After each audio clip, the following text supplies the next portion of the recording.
സ്വാഗതം. കാണാത്തതും കേൾക്കാത്തതും.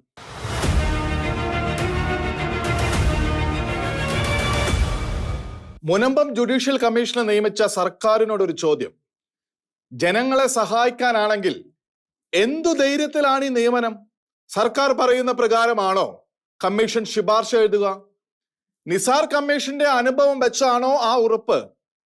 അങ്ങനെ ആയാൽ തന്നെ വഖഫ് ബോർഡിനെ മറികടന്ന് ശുപാർശ നടപ്പാക്കുവാൻ സംസ്ഥാന സർക്കാരിന് എന്ത് അധികാരം? കേന്ദ്ര നിയമത്തിൽ പഴുതില്ലെങ്കിൽ കമ്മീഷന്റെ ശുപാർശ കൊണ്ട് സർക്കാരിന് ഒന്നും ചെയ്യാൻ കഴിയില്ല.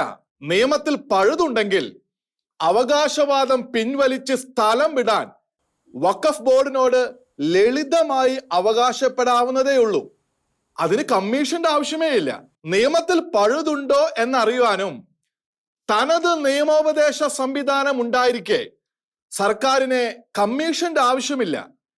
ആഴ്ചകൾക്കകം സാധ്യമാകുന്ന കാര്യത്തിന് 3 മാസത്തെ കാലാവധിയും വേണ്ട. മറുവശത്ത് കമ്മീഷനെ സർക്കാർ ഏൽപ്പിച്ചിരിക്കുന്ന ജോലി മുഴുവൻ തീർക്കാനാകട്ടെ അനുവദിച്ച 3 മാസവും ചുരുങ്ങിയ സ്റ്റാഫും പോരാതാനും. കമ്മീഷന്റെ പരിഗണനാ വിഷയം അനുസരിച്ച് മുനമ്പത്ത് പ്രശ്നത്തിലായ മുഴുവൻ വസ്തുവിന്റെയും ഇപ്പോഴത്തെ തരവും വ്യാപ്തിയും പരിശോധിക്കുക. യഥാർത്ഥ താമസക്കാരുടെ അവകാശങ്ങളും താല്പര്യങ്ങളും സംരക്ഷിക്കാനുള്ള വഴികൾ ശുപാർശ ചെയ്യുക എന്നതാണ് ജോലി. 600-ലേറെ കുടുംബങ്ങളുടെ പല കൈമറിഞ്ഞെത്തിയ ആധാരങ്ങളടക്കം രേഖകളെ കുറിച്ചാണ് ഇത് പറയുന്നത്. ഈ ജോലി 3 മാസത്തിനകം തീരുമെന്ന് ആര് കേട്ടാലും തല കുലുക്കി സമ്മതിച്ചത് തന്നെ. അല്ലെങ്കിൽ തന്നെ ഇത്രയും ചുരുങ്ങിയ കാലം കൊണ്ട് സ്വന്തം തൊഴിൽ സ്വയം അവസാനിപ്പിച്ച ഏതെങ്കിലും കമ്മീഷൻ ഉണ്ടായിട്ടുണ്ടോ? ഇത്ര വേഗം ജോലി പൂർത്തിയാക്കുമോ എന്ന മുനമ്പം കമ്മീഷന്റെ കാര്യത്തിൽ ബന്ധപ്പെട്ട വ്യക്തി തന്നെ സംശയം പ്രകടിപ്പിച്ചു കഴിഞ്ഞു. JB കോശി കമ്മീഷൻ ശുപാർശ ഉടൻ നടപ്പാക്കുമെന്ന് മന്ത്രി അബ്ദുറഹ്മാൻ പറഞ്ഞത് കഴിഞ്ഞ ഡിസംബറിലാണ്. ഉടൻ എന്ന പരിധി 11 മാസം കവിഞ്ഞു. ഒരു കാര്യം വ്യക്തമാണ്, കമ്മീഷനെ വെച്ചത് അതിനെ ആശ്രയിച്ച് നടപടി എടുക്കാനൊന്നുമല്ല. സർക്കാരിന് 2 കാര്യം വേണം. വഖഫിനെ ചേർത്ത് നിർത്തണം. അതിനുവേണ്ടി തഞ്ചത്തിൽ ജനങ്ങളെ തള്ളി പറയുകയും വേണം. ആദ്യത്തേത് ചെയ്തു കഴിഞ്ഞല്ലോ. ജനങ്ങളെ പരസ്യമായി തള്ളുന്നത് മാറ്റിവെച്ചു 3 മാസത്തേക്ക്. ആ 3 മാസമാണ് കമ്മീഷന്റെ കാലാവധി. കാലാവധി തീർച്ചയായും നീളുമെന്നും ജനങ്ങളെ തള്ളിപ്പറയാൻ ഇടവരാതെ നരേന്ദ്രമോദി സർക്കാർ തങ്ങളെ സംരക്ഷിക്കുമെന്നും സർക്കാർ വ്യാമോഹിച്ചു. അങ്ങനെ കൈ നനയാതെ മീൻ പിടിക്കാമെന്ന വ്യാമോഹത്തിന്റെ കാര്യനിർവഹണ രൂപം കൂടിയാണ് മുനമ്പം കമ്മീഷൻ.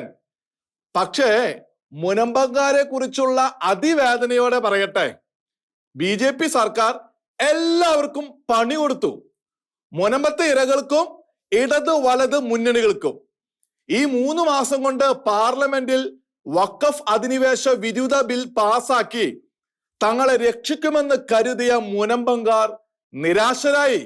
വഖഫ് നിയന്ത്രണ ബിൽ പാസാക്കുക വഴി മോദി സർക്കാരും BJPയും സ്വയം ആർജിക്കുന്ന ന്യൂനപക്ഷ വിരുദ്ധതയുടെ പുള്ളിയും പേറി മണ്ടന്മാരായി നടകൊള്ളുമെന്നും തങ്ങൾ വഖഫ് സംരക്ഷണവും മുസ്ലിം പ്രീണനവും ഒരുപോലെ നടത്തി ക്രൈസ്തവ അനുഭാവവും പോക്കറ്റിലിട്ട് ചിരകാലം വാഴുമെന്നും സ്വപ്നം കണ്ടത് സർക്കാരും പ്രതിപക്ഷവും.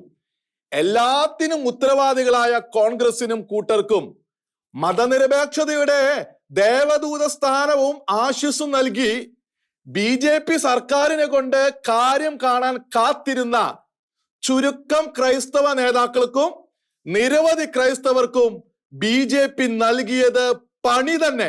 അവരെ പഴിച്ചിട്ട് കാര്യമില്ല. സ്വയം രക്ഷിക്കാൻ താല്പര്യമില്ലാത്തവരെയും തങ്ങൾ മറ്റുള്ളവരെ പിന്തുണക്കുകയുള്ളൂ, പക്ഷേ കേന്ദ്ര സർക്കാർ തങ്ങളെ രക്ഷിക്കണമെന്ന ഇരട്ടത്താപ്പുകാരെയും ആര് വന്ന് രക്ഷിക്കാൻ? ഉപതെരഞ്ഞെടുപ്പുകളിൽ 3 മണ്ഡലത്തിലും മേൽവിലാസമില്ലാത്ത ക്രൈസ്തവർ മുനമ്പത്തെ സഹോദരങ്ങളുടെ വേദന കണ്ട് വോട്ടിൽ പ്രതികരിച്ചപ്പോൾ അത് അത്രയും BJP വോട്ടുകളിൽ പ്രതിഫലിച്ചപ്പോൾ ഭൂരിപക്ഷം ക്രൈസ്തവരും ഒന്നും അറിയാത്ത മട്ടിൽ തനത് രാഷ്ട്രീയ ഇഷ്ടങ്ങളെ തൃപ്തിപ്പെടുത്തി. ചിലരുടെ കണക്കിൽ അതിന് കാരണക്കാർ ചുരുക്കം ക്രൈസ്തവ നേതാക്കളാണ്. ആ നിലയ്ക്ക് എന്തിന് മോദി സർക്കാർ തിരക്കിട്ട് വഖഫ് ബിൽ പാസാക്കി ഇക്കൂട്ടരെ സഹായിക്കണം എന്നവർ ചോദിക്കുന്നു. അവരെ എങ്ങനെ പഴിക്കും? മുനമ്പം ഉൾപ്പെട്ട പ്രദേശത്തെ MP-യെയും MLA-യെയും നേരെ നിർത്തി ഉത്തരം പറയിക്കാനുള്ള ബാധ്യത ആ പ്രദേശത്ത് നിർണായക വോട്ടുള്ള കത്തോലിക്ക സമുദായ അംഗങ്ങൾക്ക് ഇല്ലേ? ആകാശദൂതന്മാരെ തന്നെ കാത്തിരിക്കുകയാണോ എല്ലാവരും? വഖഫ് അതിക്രമത്തിനെതിരെ എത്ര കത്തോലിക്ക വൈദികരും അകത്തോലിക്ക ക്രൈസ്തവ നായകരും മറ്റു പല നേതാക്കളും ശക്തമായി പറഞ്ഞു. കോൺഗ്രസിന്റെ സൃഷ്ടിയും ഇടതുപക്ഷ ലാളിതവുമായ വഖഫ് അധിനിവേശം എന്ന തിന്മയെ നീക്കാൻ വോട്ടവകാശം തന്നെ ഉപയോഗിക്കണമെന്ന് എത്ര വ്യക്തമായി അവരൊക്കെ ഓർമ്മിപ്പിച്ചു. കേട്ട കത്തോലിക്ക സമൂഹത്തിലെ നല്ല പങ്കിനെ ഒന്നും ചെവിയിൽ കയറിയില്ലെന്നോ? വഖഫ് പ്രതിസന്ധിക്ക് മുമ്പിലും രാഷ്ട്രീയ രക്ഷാശ്രമങ്ങളെ മുസ്ലിങ്ങളുമായി തമ്മിലടിപ്പിക്കാനുള്ള ശ്രമമെന്ന് വ്യാഖ്യാനിക്കേണ്ടതിന്റെ തിടുക്കം ആർക്കായിരുന്നു? വഖഫ് മുസ്ലിമിന്റെ അവകാശമെന്ന് ഹലാൽ സർട്ടിഫിക്കറ്റ് കൊടുക്കേണ്ടതിന്റെ അത്യാവശ്യം ഏത് ക്രൈസ്തവ നേതാവിനായിരുന്നു? മര്യാദയ്ക്കും മൈത്രിക്കും സമൂഹ ഭദ്രതയ്ക്കും വേണ്ടി അത് പറയുന്നെങ്കിൽ തന്നെ ഒപ്പം ചിലതും കൂടി പറയണമായിരുന്നു. ആരാന്റെയും പന്തിയിൽ വിളമ്പുമിടുക്ക് കാട്ടാനുള്ള ലൈസൻസ് അല്ല വഖഫ് എന്ന്. ഏതെങ്കിലും മുസ്ലിം തനിക്ക് സ്ഥിരമായി അവകാശപ്പെട്ട വസ്തു ദാനം ചെയ്യാൻ മാത്രം പ്രയോഗിക്കാനുള്ളതാണ് വഖഫ് അവകാശമെന്ന്. മതത്തിന്റെ മേലാധിപത്യം ചമഞ്ഞ് വല്ലവനും വാടകയ്ക്കോ പാട്ടത്തിനോ മറ്റുവിധ ഉപയോഗത്തിനോ നൽകുന്ന വസ്തു സ്വയം കയറി സ്വന്തം ദൈവത്തിന് എന്നേക്കുമായി വച്ചു നീട്ടി എന്ന് പറയുന്നതല്ല വഖഫ് എന്ന്. വഖഫ് ആണെങ്കിൽ അത് ആധാരത്തിലോ മറ്റു രേഖകളിലോ വ്യക്തമായി ഏത് പകർപ്പിലും ഉണ്ടാകണമെന്ന്.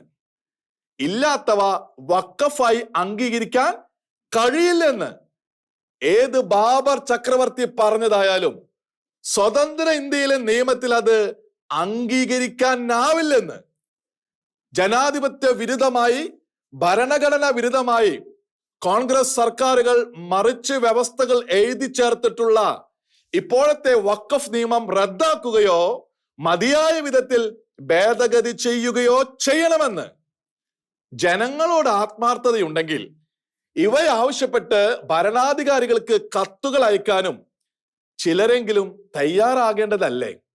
കുറഞ്ഞ പക്ഷം റവറൻ ഡോക്ടർ മാണി പുതിയിടമച്ചൻ പറഞ്ഞ വാക്കുകൾ ക്രൈസ്തവ സമൂഹം ഓർമ്മിച്ചെങ്കിൽ, തെരഞ്ഞെടുപ്പിൽ പ്രതിഷേധിക്കാൻ നോട്ടയുണ്ട് എന്ന വാക്കുകൾ, രാഷ്ട്രീയ കൂറുമാറ്റം വരെ പോലും എത്താതെ ദ്രോഹിച്ചവരെ ശക്തമായി തള്ളാനുള്ള വഴി, ക്രൈസ്തവരെ നിന്ദിച്ച് വഖഫ് ഭേദഗതിക്കെതിരെ 140 വോട്ട് കൊടുത്ത കേരളത്തിലെ ഇരുമുന്നണികൾക്കുമെതിരായി കൂട്ടത്തോടെ നോട്ടയ്ക്ക് വോട്ട് ചെയ്തെങ്കിലും പ്രതിഷേധം പ്രകടിപ്പിക്കാനുള്ള ആർജവം കാട്ടാതെ പോയവരെ വടക്കു നിന്ന് മോദി വന്ന് രക്ഷിക്കണമെന്നത് വ്യാമോഹമല്ലേ?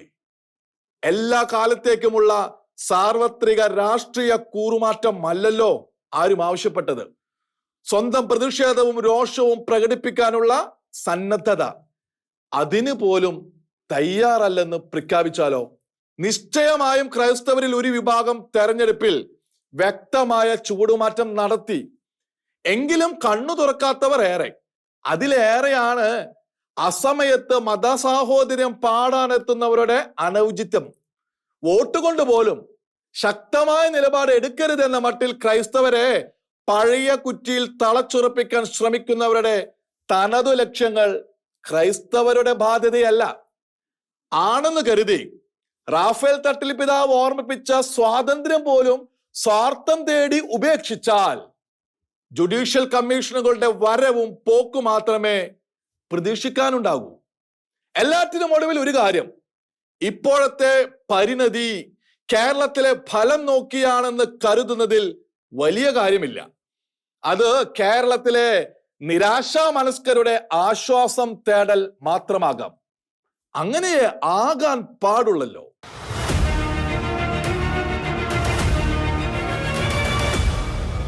കാണാത്തതും കേൾക്കാത്തതും അടുത്ത ആഴ്ച ഇതേ സമയം.